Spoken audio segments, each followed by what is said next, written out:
Chapter 7. Striding along behind the last wagon, Mira tried not to complain. Her feet hurt, and they'd only been on the road for just over a day. In some ways, the sight before her was familiar. Many wagons and caravans traveled along at the pace of the horses, a driver in the seat of each, and a contingent of those walking along beside now and then, or sitting on spare perches when it grew to be too much. In her head, the memories were of another race, and more than a little while ago now, but the general intentions had been the same, to trade goods for something else and bring it back. Near her, Thorgrim walked, also lost in his own thoughts. They had talked a little, and the cleric had even made a few conversations with the others, but few talked to Mira, and she made no effort to talk to them. It wasn't entirely her usual behavior. She normally tried to push herself to interact socially, but so far she had mostly become part of the background, another adventurer plodding along in the dust behind the last wagon. The road so far had been quiet, as they'd suspected, but the caravan had reached the highest part of the mountain pass now, and traveled between rocky outcrops, sometimes on a ridge, at other times sandwiched between two sheer faces, and at other times, like now, a drop on one side and the mountain peak on the other. Although they were high up, the mountain still rose a long way up on one side, the road finding the lowest path through. Given the ache in her legs and how difficult it had been to climb the horses up this far, Mira was grateful to be at the top. As the next half hour went past, however, Mira began to feel a little less easy. Things grew quieter around them, and conversations petered out, until everyone was listening. The sounds of hooves on stone, the occasional snort from a horse, or squeak from a wagon wheel, the only things to break the silence. "I'm not sure I like how this feels," Thorgrim said, coming closer to Mira so he could whisper. "That makes 3 of us," Mira replied, pointing to Ulfr and the way his fur had risen on the back of his neck. The wolf was looking ahead, wary, mouth shut and ears pricked. Thorgrim whistled, getting Andorn's attention from the front of the group. Before Thorgrim could even try and explain what was bothering him, Andorn nodded, and one of his daggers appeared in his hand. Pulling his crossbow off his back, Thorgrim notched a crossbow bolt, and Mira stopped using her quarterstaff as a walking stick and brought it against her body, ready to defend herself at a moment's notice. Yarlin and Sarya didn't take long to also notice the preparations, and Sarya placed a single hand on Ulfr's back as she took her bow off her back with the other. Desperately hoping it was a false alarm, but fearing it wasn't, Mira tried to look everywhere at once and anticipate potential dangers. They were coming up to a particularly steep section of the mountain when Andorn halted them. A few hundred meters up ahead was something in the path. Mira couldn't make out what it was, but Andorn and Yarlin slowly moved forward, Sarya notching an arrow and a couple of the other tradesmen doing similar to keep their forward guard covered. Mira looked to the right, and Thorgrim looked left, 2 more of the rear guard looking behind. If anyone tried to ambush them, they'd see it swiftly. But Andorn and Yarlin got all the way to the rubble and began pushing the larger of the boulders back to the side, and there was still no sign of movement, until Mira, growing bored, turned a little more to the left. "Movement," she whispered, not looking directly at what she had seen. A patch of clothing had briefly been visible between 2 rocks. The guard nearest her didn't wait for confirmation, but let out a particular bird call. Instantly, every man and woman pulled a weapon and dropped into pre-rehearsed defensive positions. Able to breathe fire from a distance, Mira had been assigned to hop on board one of the more valuable covered wagons and engulf any bandits who got too close and fire. With the reach of a quarterstaff as well, Mira had thought the plan a solid one. Although Thorgrim could fight in both long-distance combat and close range, because of his stature, he also got onto the back of a cart and looked for something to point his crossbow at. Andorn and Yarlin didn't rush back to them, clearing the last of the large boulders away despite the danger. There were still too many of the smaller rocks and debris for Mira to fancy all the wagons getting through unbroken if they had to make a run for it, but it was better than nothing. Before either of them could consider moving more, the bandits laying in ambush rushed down the hillside to attack. There were at least 8 of them, most holding bows already, with swords around their waists.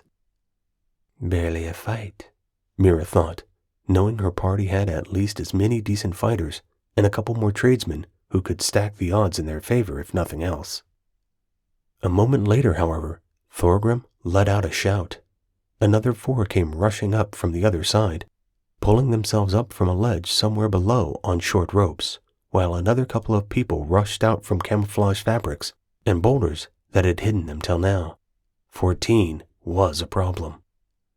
For a moment, Mira considered using some of the little magic she knew, aware of the difficulty and risk to their lives, but she had to duck as someone fired towards her, the arrow sticking in the side of Thorgrim's wagon behind. Arrows and bolts flew in both directions, most missing, but a bandit took an arrow to the knee from a guard, and Thorgrim hit his closest foe with a bolt. The majority of the bandit fire was centered on the front of the caravan, Andorn having stopped them a long way from the obstruction and more of the bandits being at that end. One of their front guards was hit through the shoulder. Andorn and Jarlen ran back towards the front of the caravan, but the bandits tried to cut them off. Again, Mira hesitated, knowing her magic could help, but seeing Sarius and Ulfr rushing ahead instead. The wolf sank his teeth into the wrist of a bandit as he tried to draw his sword, making the man cry out in pain. Andorn used his daggers to finish the job, whirling around the prone ruffian. The quick attack opened up a path for him and Jarlen back to the group. Mira didn't get to see if they made it back to the caravan before the bandits caught up with them, more coming for her and the goods wagon, clearly thinking she was one of the easier targets. Grinning, she waited until the perfect moment to lean forward and let out a jet of flame. It didn't reach the 3 bandits running towards her and the nearest rear guard, but it made all 3 hesitate. The smile on her face only broadened. Let them think twice about taking me on. As the rear guard close to Mira reloaded his crossbow and fired at the nearest bandit, they all regained their confidence. The rear guard's hand shook too much, and the bolts went wide. Mira had a feeling it was all going to be down to her. Not giving the men too long to recover, she stepped near the edge of the wagon, bracing herself against a barrel, and breathed fire straight onto the nearest man.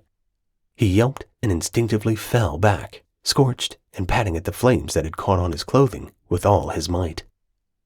Another arrow thudded into the barrel, only inches from Mira's hand, but she didn't have time to work out who was shooting at her. Instead, she used the quarterstaff to jab at the next bandit, inhaling to hit him with fire a moment later. The weapon smacked into his sternum, pushing him back with an almighty crack that led to him gasping for air and making most of her fire breath miss. The rear guard then rushed the 3rd and final bandit, discarding his crossbow in favor of a longsword he clearly knew how to handle with more skill. With those 2 locked in battle, the other 2 bandits recovered and eyed her warily. Once more, she considered lunging into the attack or casting magic, but while they weren't actually taking the goods or directly attacking her, she was meant to stay put and protect it, not get down or rush into the fight. It wasn't a style of fighting she found easy, but she took a deep breath and waited. All things considered, the calmer approach to a fight might aid her. She didn't want to lose her cool and do something that wouldn't help, or hadn't been part of the plan. Everywhere the sounds of battle came to her ears, grunts, clashes of metal, arrows and bolts whizzing, and Ulfr's snarls and growls. But Mira let it all become part of the background as her 2 attackers rushed her at once. She jabbed at the already blackened and charred man with the quarterstaff and exhaled fire towards the other, but they both ducked under it at the last minute. Growling, she pulled back, only narrowly missing being impaled on their swords as they came back up together. They immediately reached for a barrel between them, but Mira exhaled fire again, grateful someone had thought to coat the outside of the barrel in something that didn't catch light right away. The bandits dropped it back into the cart, yelping in pain. Stepping forward again, Mira lashed out and continued to breathe fire, hitting them with everything she'd got. One of them went down and didn't get back up again, and the other limped off, the fight clearly going out of him. Right at the edge of the wagon again, it took all Mira's self-control not to dive off after the bandit, but she couldn't blame the guy from pulling back. No amount of stuff was worth getting roasted alive for. "Need some assistance," Thorgrim said from behind her.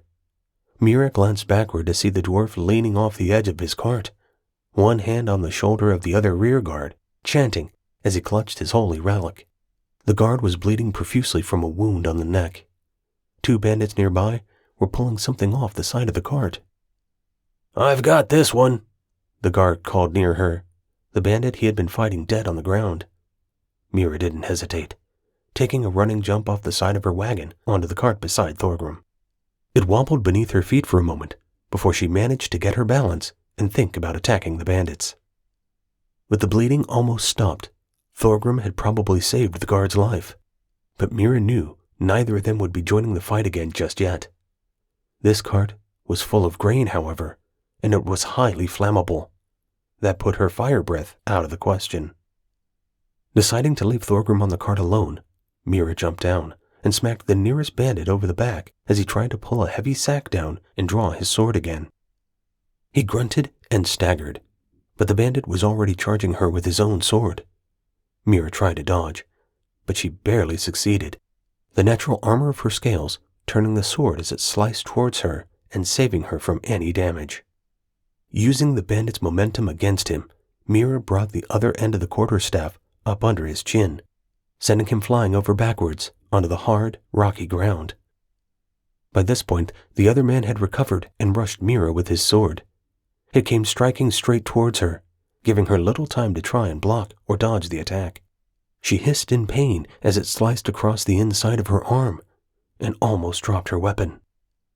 Opening her mouth instinctively to breathe fire back, Mira had to fight her natural response to the pain and keep the fire inside her. There was too much that was flammable around her.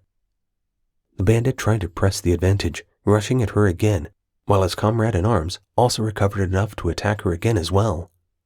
In that split second of knowing she had little choice, Mira activated her magic and sent a bolt of ice spreading out from her hand towards the man, freezing his sword and down his arm to his shoulder and the nearest edge of his torso.